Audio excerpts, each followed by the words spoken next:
Have you thought about what it means to be the change that you want to see in the world? Well, that is a statement I learned about while I was going through 26 years in prison. It's something I always aspired to do.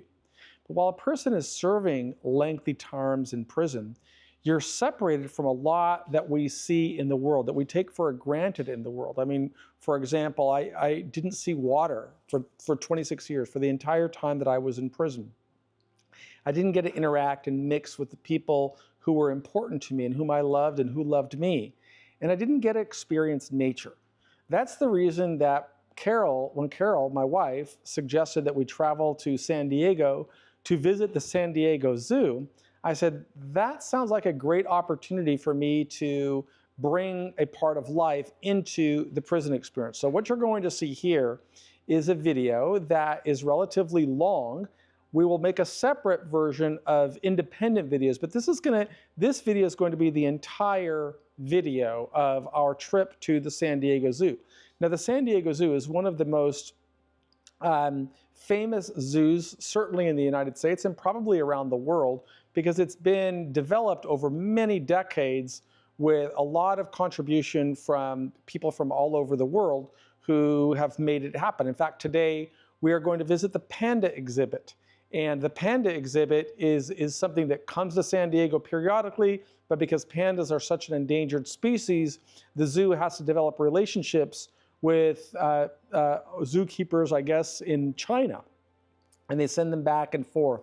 But what I'm going to do today is I'm going to walk you through the zoo with Carol. I'm going to be sharing with you what I learn as I walk through it, but also how this lesson of going through the San Diego Zoo relates to all the courses our team creates at Prison Professors. It's a nonprofit that we are just trying to help more people inside prepare for law-abiding, contributing lives, and the highest level of liberty at the soonest possible time. So visit us at Prison Professors for all kinds of information to help you restore hope if you're going through a challenging time. But today's video, we're going to get a trip to the zoo.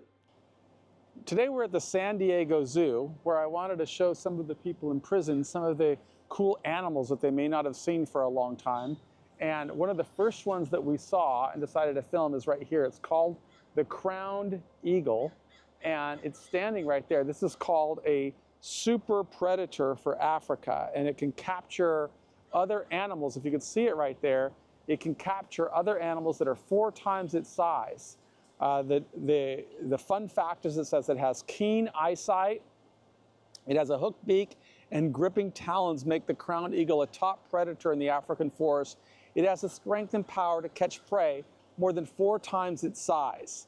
So as we walk down here to the next section, it's enclosed in glass, as you can see. And this is going to be, they need a hero. These are called bonobos, which I don't see any in here, but I just thought I'd share with you that awesome looking habitat that they created here at the San Diego Zoo, which is one of the most famous zoos in the United States.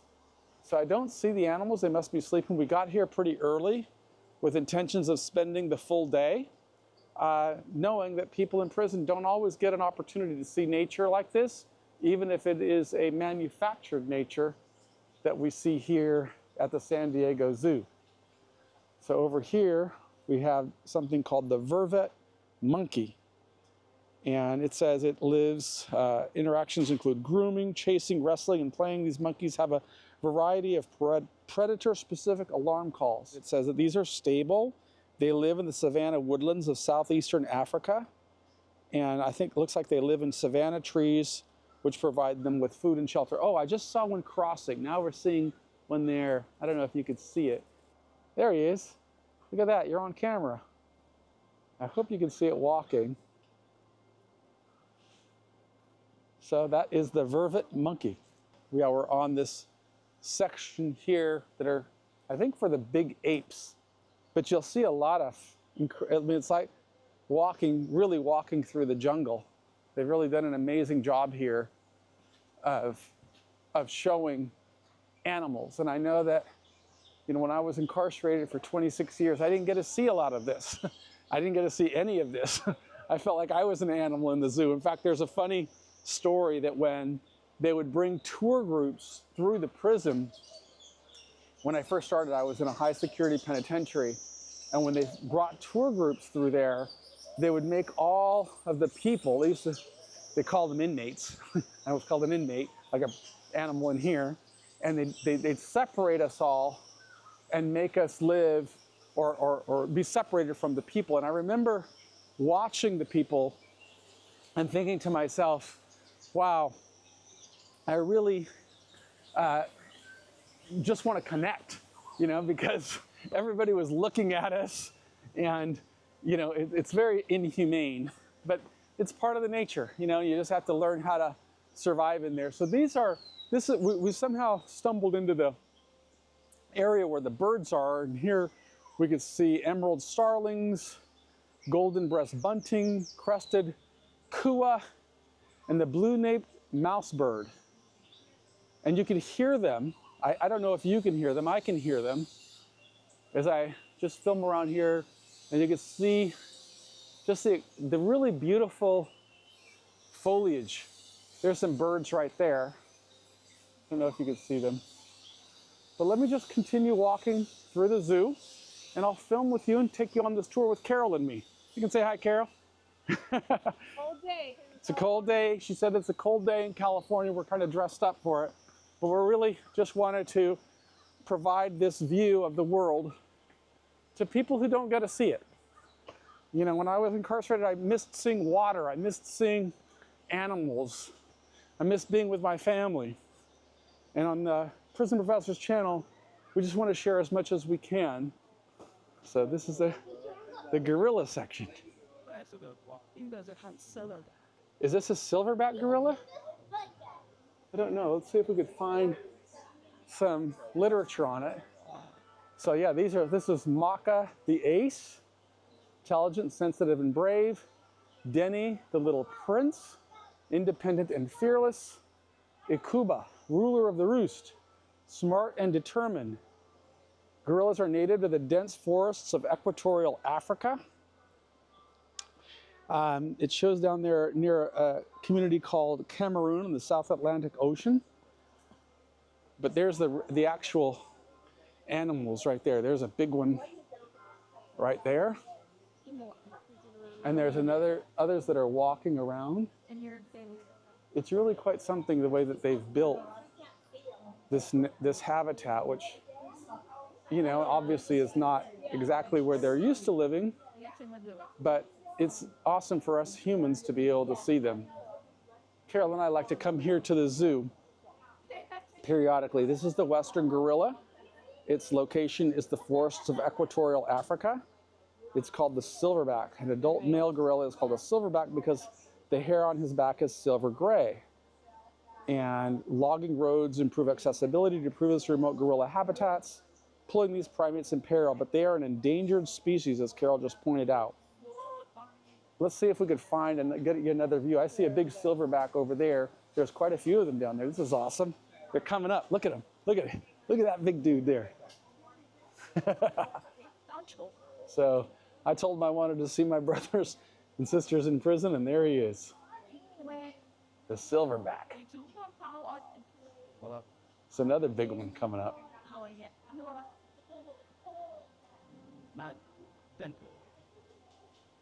They'll come up and say hello. I was thinking about the person said of Z is to try to pursue where behind David. He's giving you, he said that's what he thinks of us. There's an So this is awesome. Yeah. He said, this is what I think of you. How you doing, young man? There he is. This came sit right next to us. So we'll go to the next wave of animals now. Oh, they're good. These are interesting. These are interesting. Excuse me.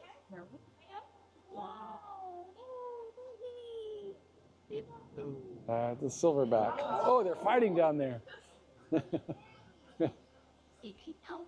Okay, baby. He grabbed the handful and threw it. Oh, wow. The kids. I guess they're playing. God, they're powerful. Muscles on there. You can see the muscles on them. They're powerful animals.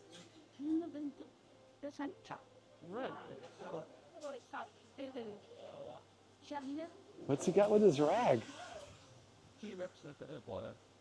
Cool.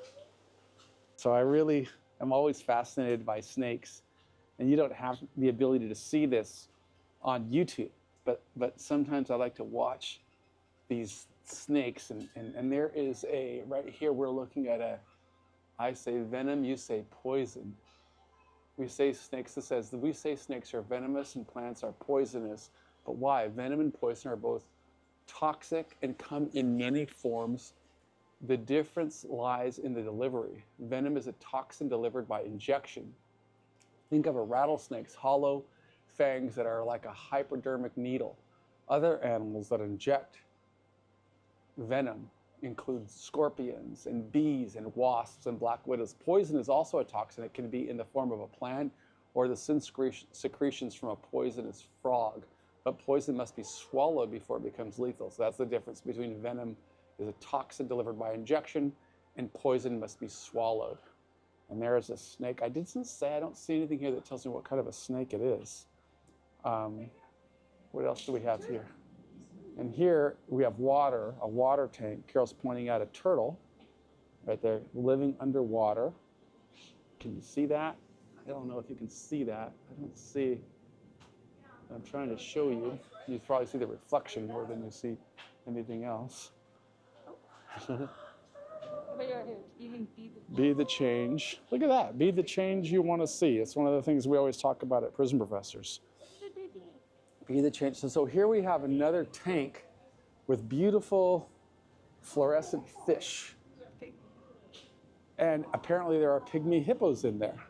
I haven't seen any yet, but I do see the fish, fluorescent fish. It looks like there's some sleeping hippos right there, right? Those are hippopotamuses. Hippopotamus. Carol's correcting me on the grammar, calling them hippopotami. I guess that means more than one. But they look to be sleeping. But it's pretty cool the way they build these tanks. And there is some literature here that I can read to you. We'll see what it says. Oh, wow, crocodiles, the ultimate survivors. So I don't see any crocodiles in here, but I did see a hippopotamus. So let's just keep looking at the zoo, and we'll take you on this tour with us and show you what we're learning. Those are some of the jaws in this display here of a crocodile.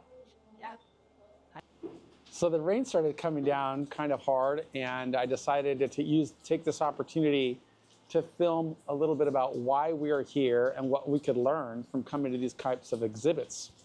You know, anytime I come to an environment that is really required so much thought to put together, I always try to relate it to what I learned or what lessons I would have gotten while I was incarcerated.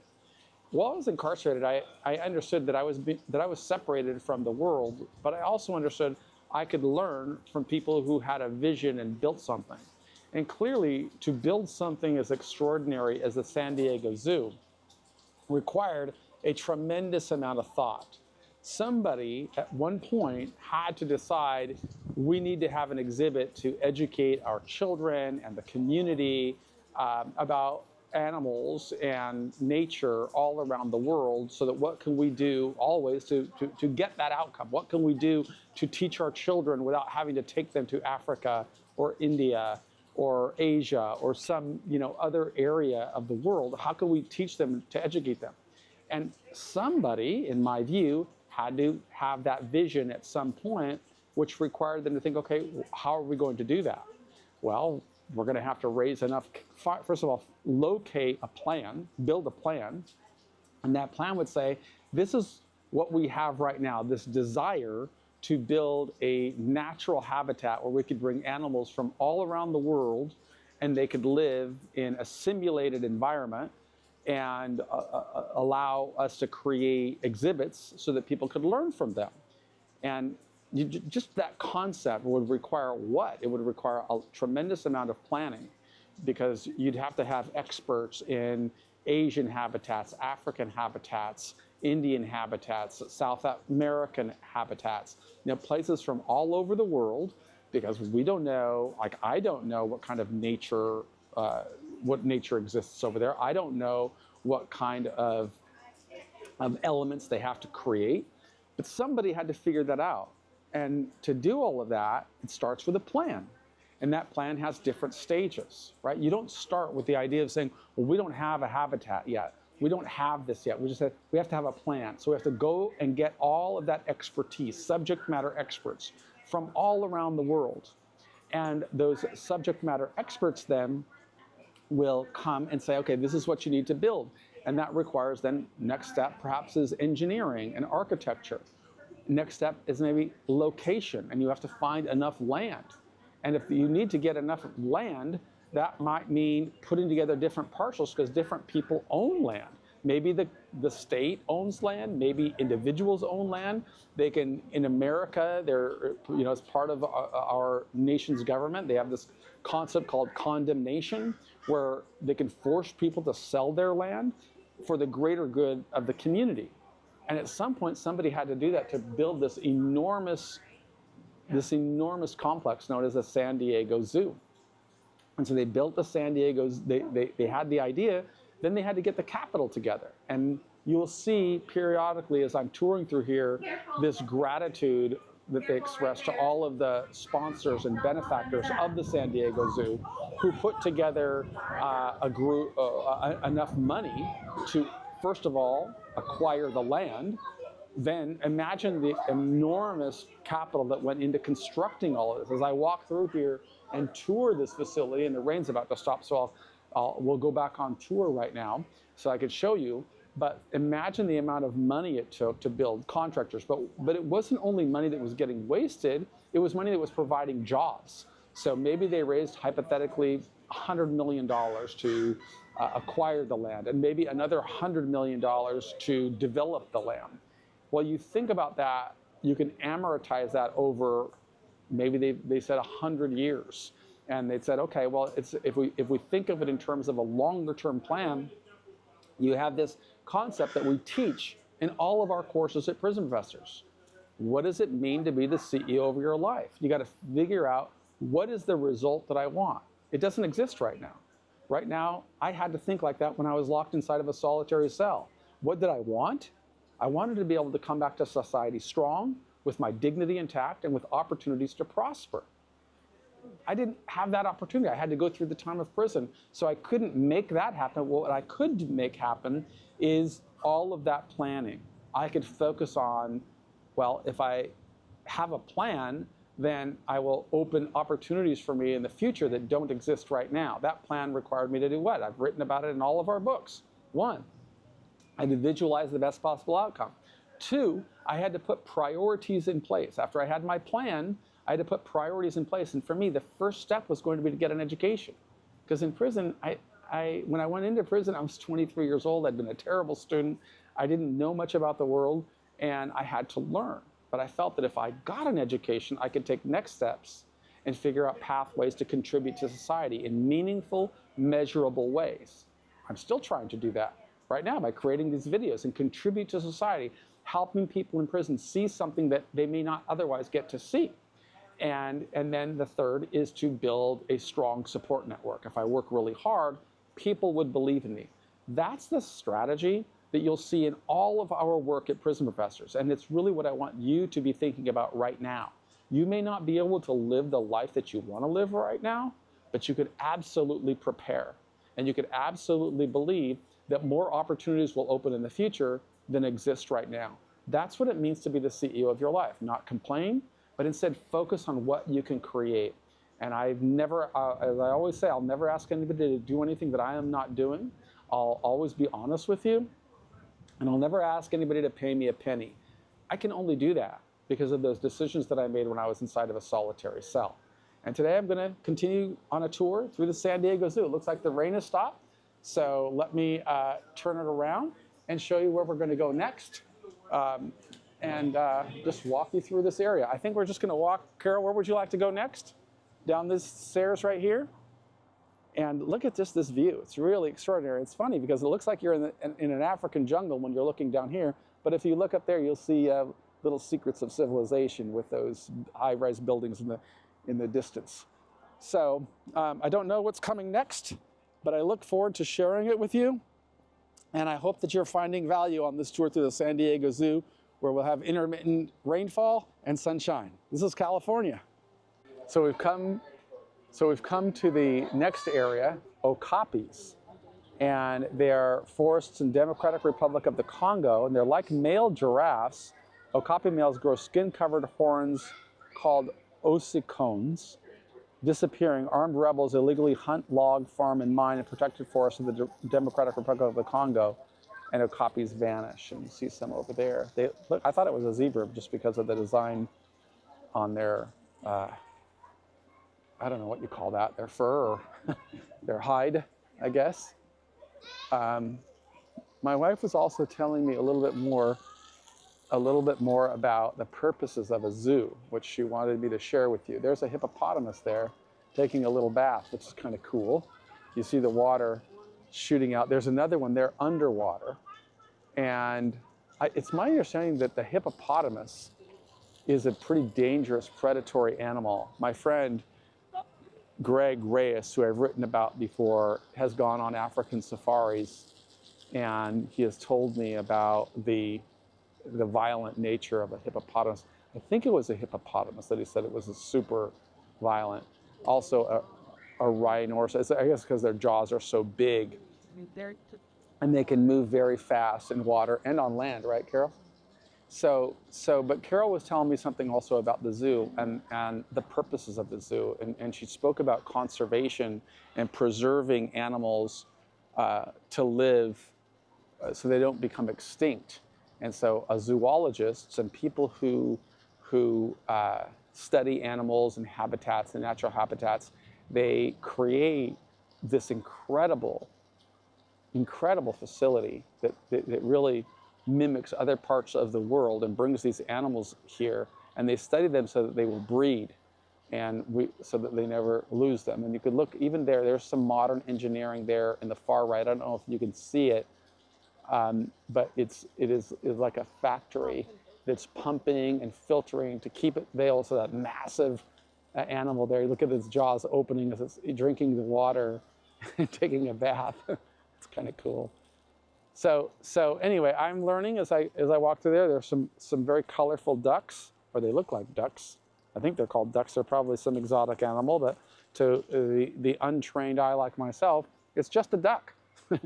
So we're walking through here, and just even the walkways, like look at how much thought went into these walkways so that they preserve these walls so that they look a little bit like a natural habitat to allow us, the human, to walk through here and experience something that's truly amazing. And it's very sad to me that people who are incarcerated don't get the opportunity to see this part of nature. So we're hoping that we could bring it to you this way through these videos. There's the other side of the hippopotamus, where you can see it through this glass. So he's sitting right there underwater. There's another one over there, and they're just walking around, enjoying their life. They can hold their breath or probably breathe underwater. They can't breathe underwater, but Carol's telling me they can hold their breath. I don't know where she gets her knowledge of animals, but she's a lot smarter than me. So I tend to, she's a scientist. Look, he's coming up, taking a big breath and drinking some water. That's awesome. But boy, you don't want to get human flesh inside of those jaws. So we can walk around here and look at here. So they have a bus there for people who are not mobile. There's just so much thought that goes into this. And I would always encourage anybody who's in prison to just look and learn from this, right? All the planning, all of the engineering that went into making this possible. Well, it's the same kind of thing that has to happen for you if you want to build a better life for yourself, right? There's an overnight success, as they say, is 20 years in the making. And we have to look at all of this and recognize it doesn't happen by accident. And in fact, here, you could see some of the work that went into creating this. This is the hippo habitat, but look at all of those names. See, gifts from $1,000 up, and you have all of these people who really wanted to make this possible for us. Gifts from $100,000 up, gifts from $20,000 and up, gifts from $10,000 and up. And it was all of this money that went into building something extraordinary so that we could see what hippopotamuses rely on water to thrive, just as their ecosystems rely on them to flourish.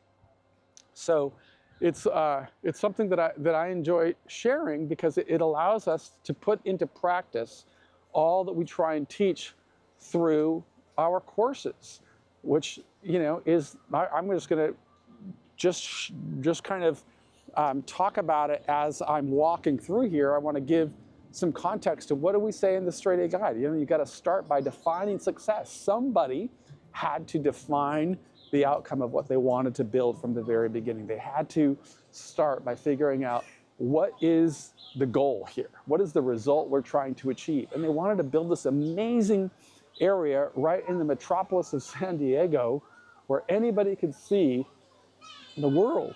But in order to define success and turn it into a true result, you've got to set very clear goals. And we've spoken about those clear goals. And those clear goals require people to come together. Like this bridge right here was made possible by a gift from Clifford W. and Mary B. Peel. I don't know who they are, but now their names live forever. And they've made this bridge possible because they funded it so that you can see that monkey right down there, right?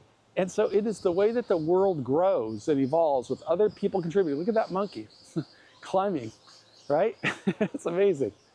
And the strength of these animals are always fascinating to me. I see two of them there now. The strength, their body weight is nothing. They could just hop, and you know, those guys on the pull-up bars in prison, super strong. Their tails are also strong. Sometimes you'll see them wrap their tail around something and just hang, but they have zero fear of falling down. So they've got great grip. And you know, there's ducks down there. This is the ecosystem, right? There's plants and animals living together. There's another monkey down there. I don't know if there's fish in there that I can see, but we certainly see a lot. And I love to share. There's other monkeys over here. What's that, honey? Hiding. Yeah, there's some that are hiding. There's some, this is called the Schmidt's red-tailed monkey, and the Allen's swamp monkey is what I see right there. And Carol's showing me some other monkeys over on this side, right? This is that bridge that the Peels, and look at, he's just hanging out. There's quite a few animals here, right? You can see these are called the spotted nectar otter, the Red River hog, the Allen's swamp monkey, and Schmidt's red-tailed monkey, all inside of this habitat. So you could look around here and see just how incredible this is, right? And again, think about in terms of how this can apply to your life. You've got to define success of what you want. And not everybody wants to do this, right? This isn't my calling in life to build a natural habitat, but for somebody, it was. And thankfully, to them, we get to experience it. So it starts with defining success, then setting clear goals. I mean, who gave the thought to build that waterfall right there, right? And to make it possible for somebody to grab these monkeys from someplace in Africa, I imagine, and bring them here to the United States and allow them to breed, build this incredible walkway for us to experience.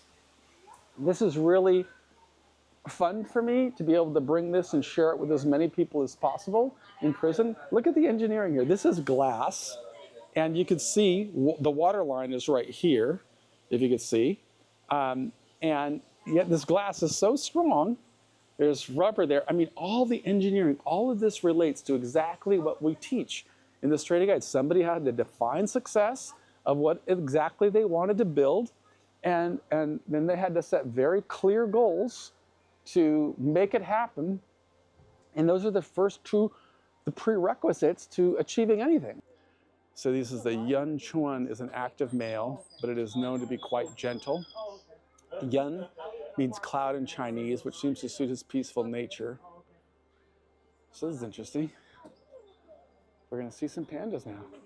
Quite a few people want to see the pandas, I think, so we'll weave our way through the crowd. So made for the mountains, giant pandas have unique physical adaptations for mountain life. Pandas have short, thick wool coats that offer excellent insulation in the cold, damp environment, perfect for sleeping on snow. Interesting. So we could walk through here. This is the panda exhibit at the San Diego Zoo. Partnerships between China, international conservation organizations, and leading zoos have proven critical to the success of recovering panda populations. That's what Carol was telling me a little bit earlier, is that they are preserving these animals that could potentially be extinct. So with zoologists and other types of biologists and scientists are able to study and make sure that these stick around for others to see. There's another big panda walking around. It's certainly not his natural habitat, but it does make it possible for us to see them here in San Diego rather than having to travel to China. And they're not being hunted here and getting all the food that they need. And you know, they're just part of the experience here. But look at all that engineering and building bridges like that. It's amazing. I don't even know if we walked up there yet. We're spending the full day down here in San Diego with hopes of sharing with you what we're seeing. So we're now at the Tappan Family Marine Care Center, where you could see these fish. It's kind of dizzying to look at because we're really under the water from this glass. When you look at these fish.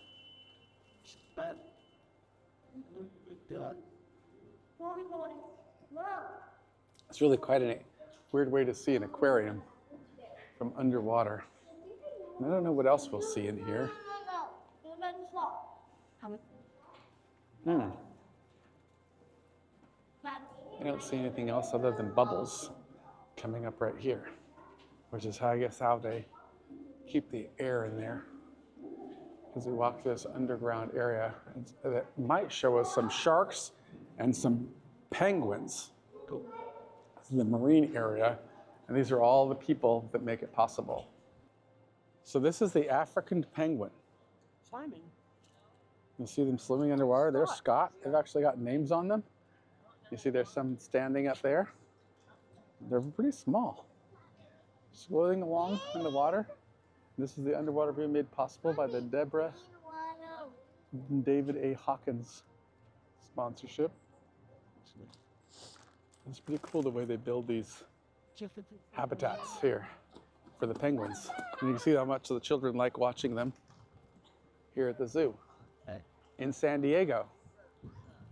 And I really like sharing it with people who don't have the ability to come here. People in prison can learn from reading, they can learn from interacting with other people who share experiences, but they don't always get to see. And I remember when I was incarcerated, I didn't get to see the ocean or smell the air, and I might not be able to help you smell the fresh air of the San Diego Zoo or see the African penguin, but through these little videos, I'll do the best that I can and share with you what I could not see. Actually, you get some much better video coverage with something like National Geographic shows, but those aren't always available inside of prisons. And if we can bring them to you through prison professors, we'll do the best that we can. But I'm always going to try and relate them to this concepts that we teach about visualizing success, because that's what I'd like everybody who's incarcerated to be thinking about, visualizing the best possible outcome. Regardless of what challenges they're facing, there's always more opportunities in the future than in the past, but there are even more opportunities for people who prepare. So although it might not be possible to walk through this extraordinarily beautiful and well-engineered landscape, lush landscape of the San Diego Zoo, you could be thinking about what can you do today to sow seeds for the future you want to build.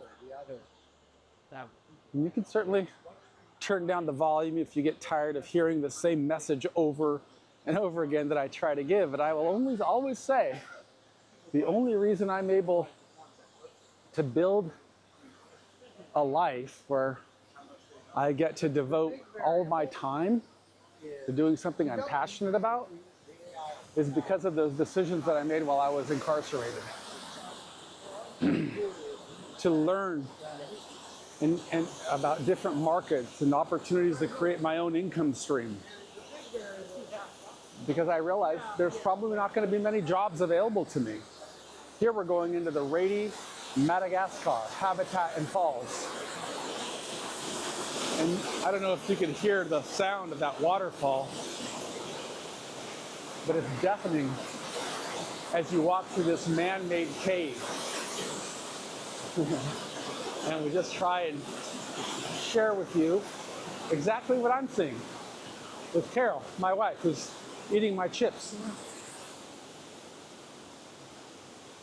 So this is some artwork that kind of explains what we're able to see here in this Ethiopian exhibit area of the zoo of Africa, where there's 1.1, I think that's billion people in Africa.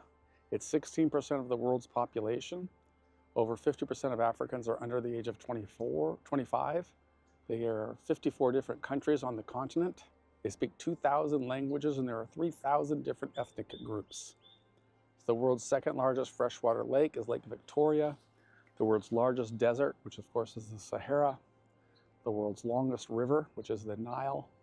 The world's second largest continuous tropical rainforest, which is the Congo. And there's all the animals that you see. I can't name them all for you, but it's pretty cool to see this map. And it's super cool to see the habitat and know that all we have to do is come to the San Diego Zoo. So these are rattlesnakes. I don't even know if you could see them. There's a model of a rattlesnake, but they blend really into the rocks. I don't even know, is that a real one?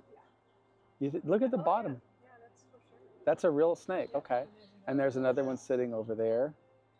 And this is just one of the exhibits here at the zoo. Over here, you'll see that they have some educational information. And one of the things I was learning about was a condor, which is a bird. And it said that there's a danger of releasing them into the natural habitat because they perch on power lines and get electrocuted. So one of the things that they could do is train the condors by creating these simulated areas in there that you might be able to see through those exhibits, where they put lines and they have a slight current that goes through, and the animals learn from the current because they get a little bit of a shock, and that has led to fewer of those animals getting electrocuted when they release them to the world. This is called steps to steps, how guanacos shape the steps of Patagonia and the steps of the San Diego Zoo. And that's what that is right there. That's called a guanaco, I think. I think. You can see that animal, and you can certainly smell them. Okay, and these are, looks like there's a camel. Camels originated in North America, then migrated to Asia and Africa. How did they do that? This extinct animal's scientific name means yesterday's camel. Since 12,000 years ago, herds of them roamed Southern California. I didn't know that. And there he is right there, a camel. And a donkey. My wife just told me it's called a burro. I don't know what the difference between a burro and a donkey is, but that is certainly a camel with a hunchback. And again, you can certainly smell them here in the San Diego Zoo. But now you get to see them without appreciating their fragrance. Still, amazed at all of the planning that went into building this extraordinary zoo that so many people get to enjoy. The zoo opened at 9 a.m. Carol and I tried to come on a weekend a couple of weeks ago, but there were so many people we couldn't even find parking. This is the extinct dire wolf, so it's extinct. It's the wolf that was in the Game of Thrones, if any of you saw that. Researchers have unearthed nearly 4,000 dire wolves from the La Brea tar pits near Los Angeles. The wolves' broad, robust skulls suggest they were predators with powerful jaw muscles, like modern wolves, they probably hunted in packs. And they were from North America and South America, and it's similar to the gray wolf. Finally, we're coming near an area where we can see some elephants, which are huge animals, of course. And they're over in this area. There's one right around this rock that I saw. And hopefully I can share them with you if he stays put. Look at those big tusks on the elephant. And they have some definition of what they are. Elephant relatives, there's the Shaba, Vuzmusi, the Sanzikel, and they're healthy living animals. Big tusks. They look very dry. Their skin or hide looks very dry. What do we have here? Egging them on. These are birds of some kind. Here and around the globe, our bird conservation efforts are taking flight. So again, this is another example of the zoologists trying to preserve nature. And worlds collide, conflict looms where humans and elephants share a habitat. So there's a lot of people, of course, that try to kill the elephants for their tusks. And that's what's led them to being their ivory tusks. What? There's not many. I don't see very many elephants. These are huge cages that they've built. Look eerily familiar to prisons. They're totally steel. Of course, I've exercised in cages like that, as I imagine many people who are watching our videos do as well. And that's the relationship, I think, between wild animals and how our country treats people in prisons. We're working to change that at Prison Professors. And one of the ways we're working is trying to get more people to prepare for lives of meaning and relevance and dignity by showing them the world and helping them understand how how anybody could use time inside to prepare for success outside. As I always say, I'll never ask anyone to do anything that I didn't do, but sometimes that's easier said than done. So when you're in prison, it's easy to lose sight of the real world because you live in this artificial environment, much like these animals that are living right now. But if you plan well, you can build a life that will allow you to do what you want to do.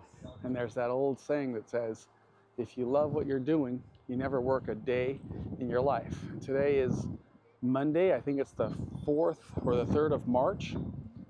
And I worked early this morning, and then Carol and I decided to come down here and share some of the marvels of the San Diego Zoo. And I see that big elephant up there reaching its big trunk up to eat. And apparently they feed him by putting the food. I don't know if it's what it's called, if it's hay or what, but they put it up there in the high buckets, and then the animal uses its tusk to go get it. This is an anteater. I think this is the anteater. And you can see its snout looking for insects to eat. I think that's an anteater, isn't it, honey? No. Baird's tapir, it's called. I thought it was an anteater, but apparently it's something else.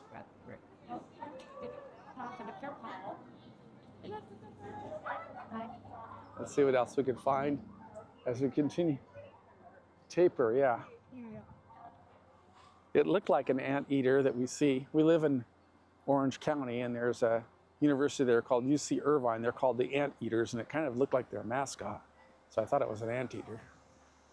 But you can see I'm not too knowledgeable about animals, but I certainly enjoy coming down here to learn. Here's some information. Tapirs need turf.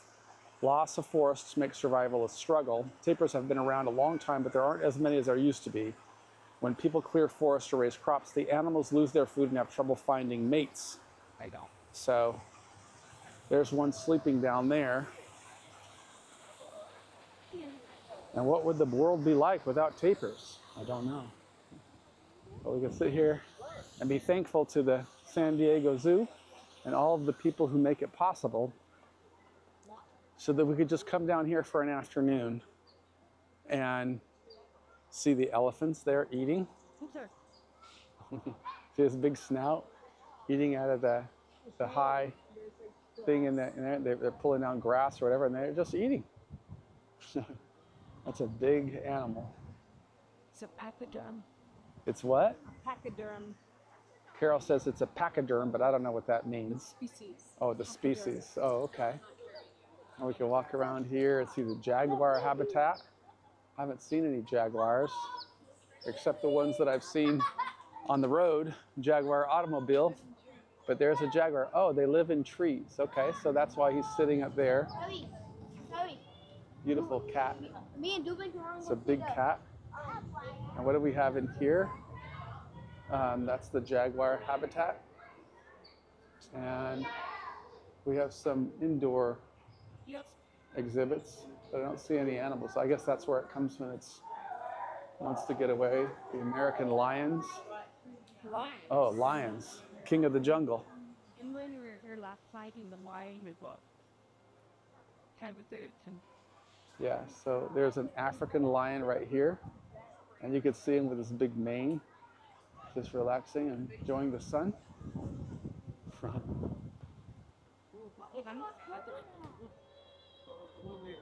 Oh, there's another one. That one doesn't have the mane, so maybe is that the distinction between a female and a male? So that the lioness and the lion, made popular by the Disney films. Big cats.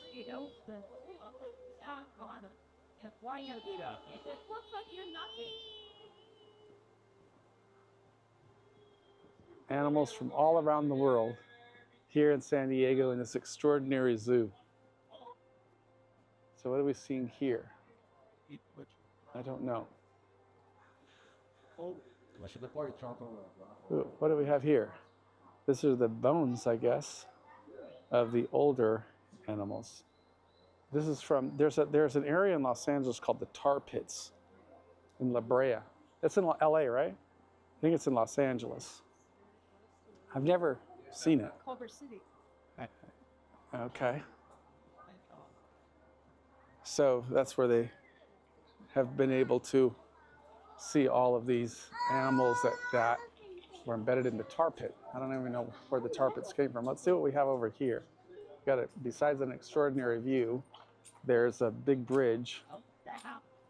And I think that's up there, you'll see a university. I don't know, I mean, buildings. I think that's the University of San Diego, but I'm really not sure. But look at that beautiful, beautiful view. One of the things about this zoo is you know that it is always evolving. So that is, I don't know if that's the University of San Diego or a big church, but the bells are ringing right now, which must indicate a time. But look at how this place evolves. There's people all over the place, as you can see below. There's trails, and if I look over here on this side, you could even see we were over there earlier where we saw some of the birds. But down here, you'll see some areas that seem to be closed off from the zoo. Okay, that's just indicative of how it evolves over time, right? As they get more funding and more exhibits come here, this is always evolving.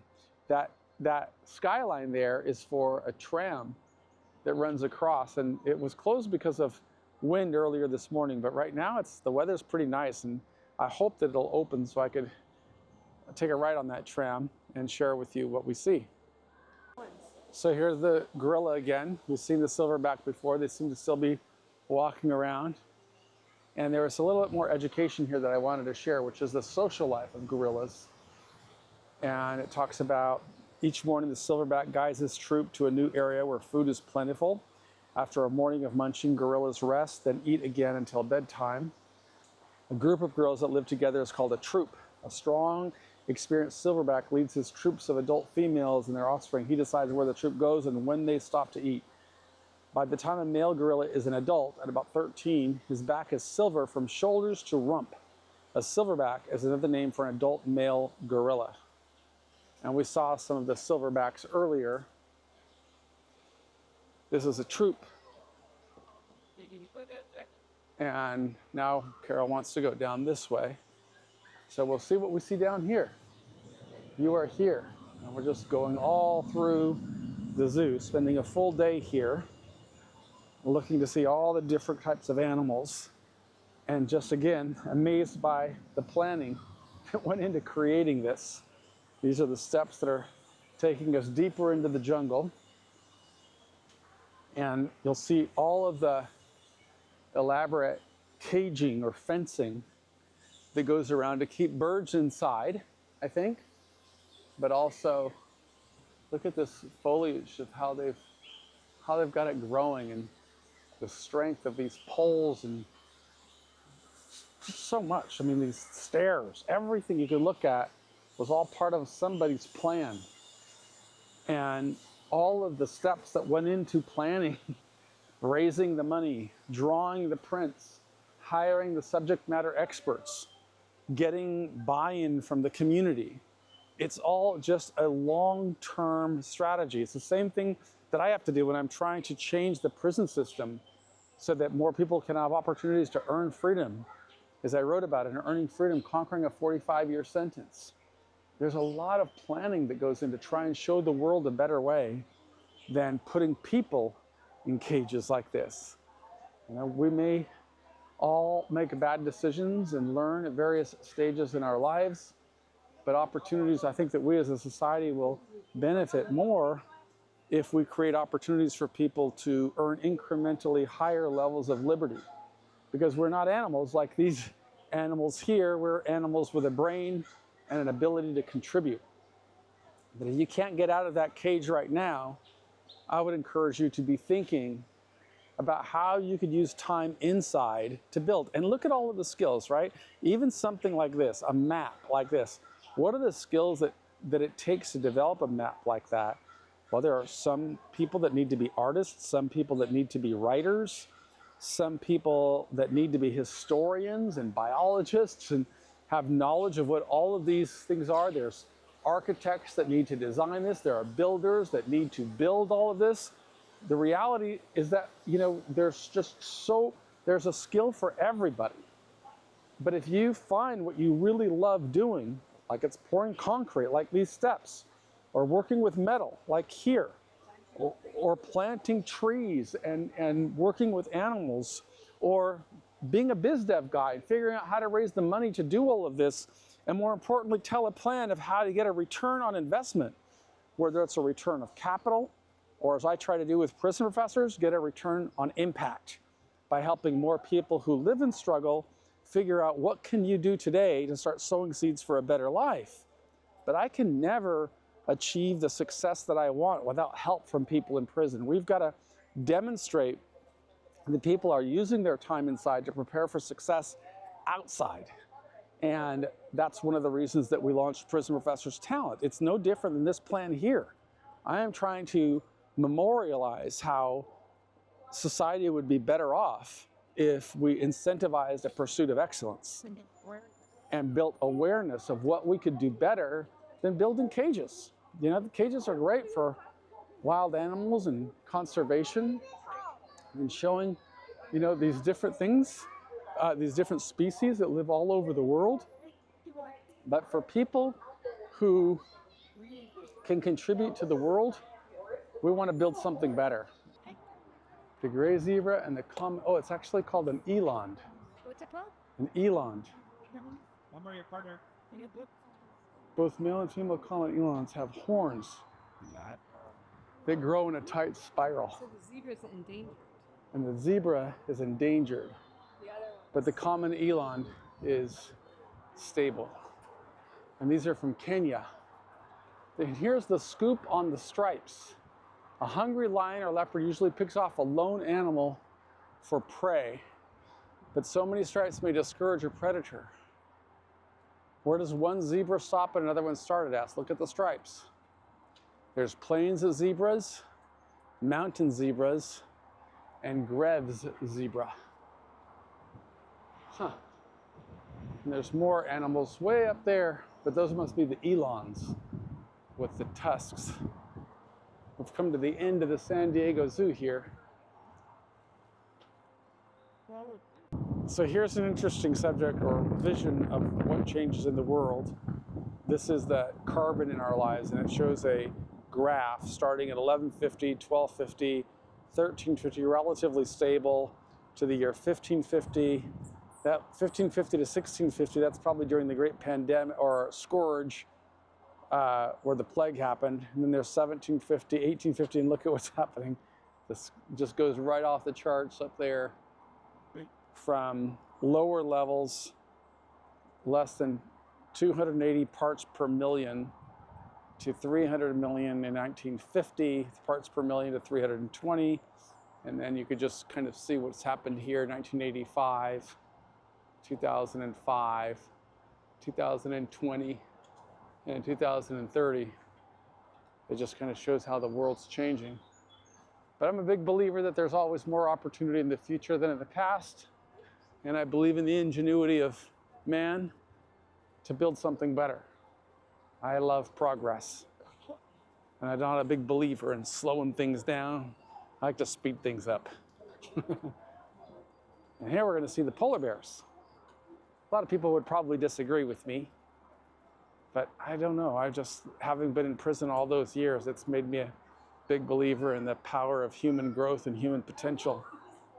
And I always believed that there would be something more in the future. I know a lot of doomsday people say something different. There's a polar bear just hanging out. I don't know how a polar bear lives here, because it's certainly not very cold here in Southern California. But that is a polar bear, and it's sitting here in the water. We could probably see some in the water if we walk around here.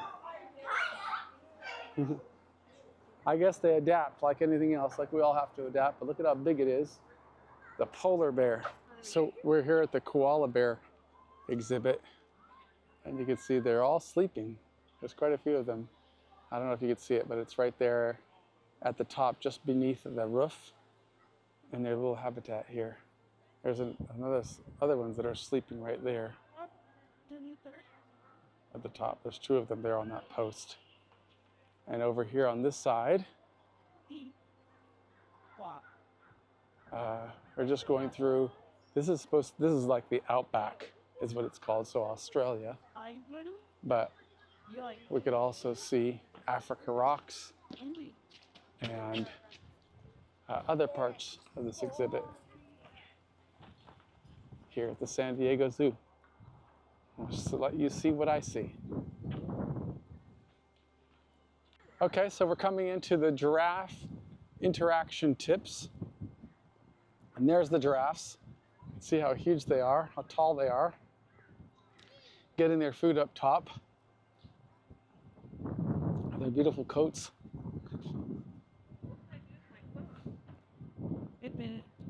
That is a big giraffe. And there he's getting all the food he can get. Well, now, fun fact, back here. Sure. What is most vulnerable things for them to do is drink water, because they have to bend their legs go wide open and get their head down there. And they're completely vulnerable. So Senator Carroll just told me how vulnerable they are when they're drinking water, because they have to bend their legs and squat down. I guess that makes them vulnerable to predators. Is that right? Easy prey. Pretty thick and fresh. Well. I don't know what that is. Those are South African creeked porcupines. Oh my God. Those are big.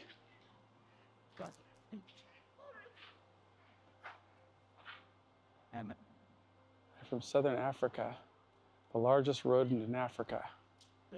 These porcupines emerge from their burrows at night. They typically forage alone, sniffing out tree bark, bulbs, roots, and fruits. Yeah. It's a big rodent. Squirrels. And what do we have here? Here we have laughing kookaburra, birds that I don't see.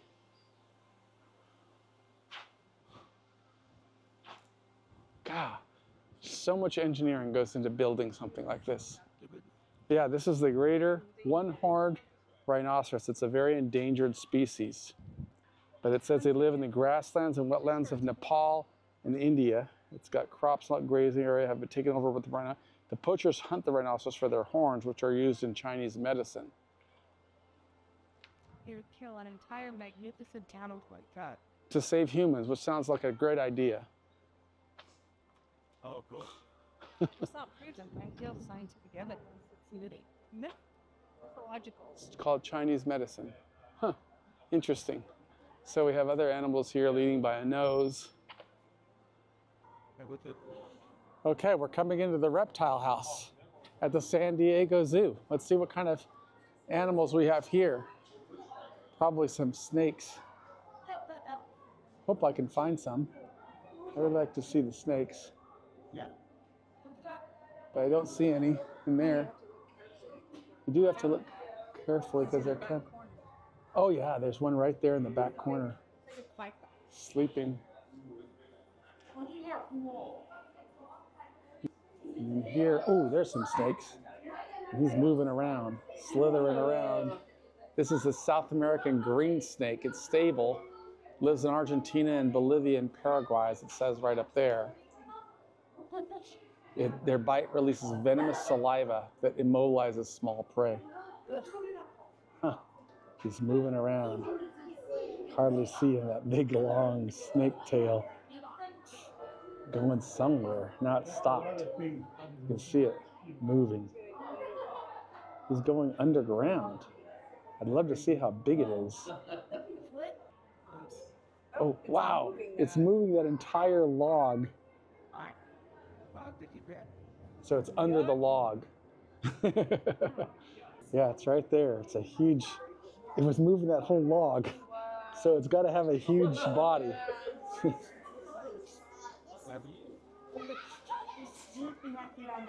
There's that lizard again up there.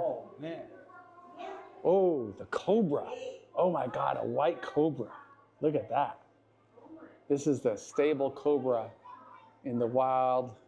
Albino snakes usually die young. Look at him. But it doesn't do that. Yeah, these are venomous.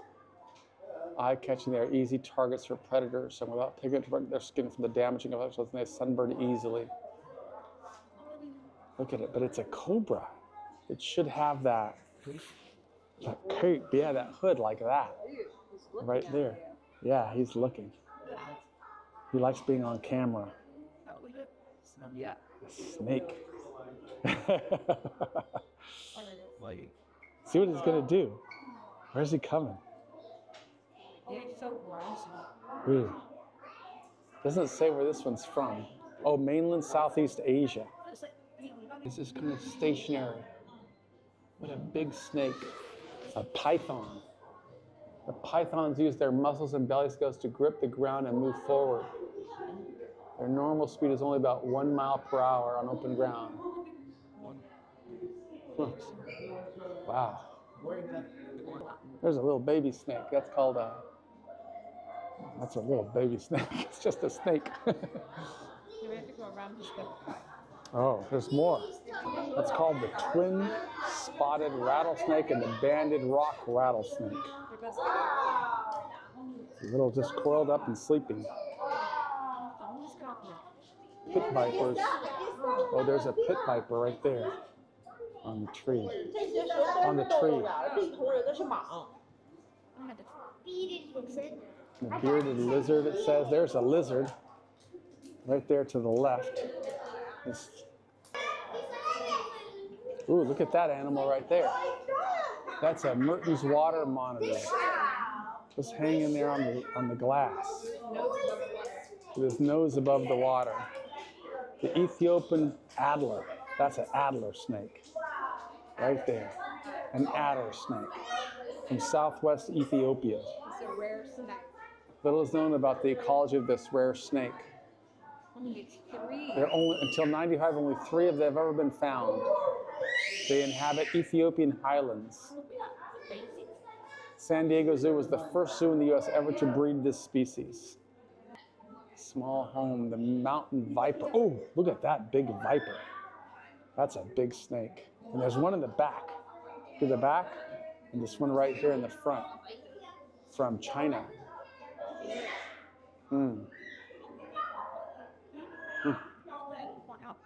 Well, I hope you enjoyed our trip to the San Diego Zoo, and I hope that you will see our commitment to working so that we can be the change that we want to see in the world. I'm really grateful to Carol for inspiring this idea of going down to the zoo. That picture is of us leaving the zoo in San Diego, and now we're back home and going through the work of putting this video together that we could distribute to more than 1 million people in jails and prisons across America. I couldn't do this without help from my video editor, Jonathan, who is just an amazing guy who's taken the time to take all of my various footage and turn it into something nice for you. Best of luck. Keep working on success. My name is Michael Santos. I'm the founder of Prison Professors, and we believe in you. Thanks.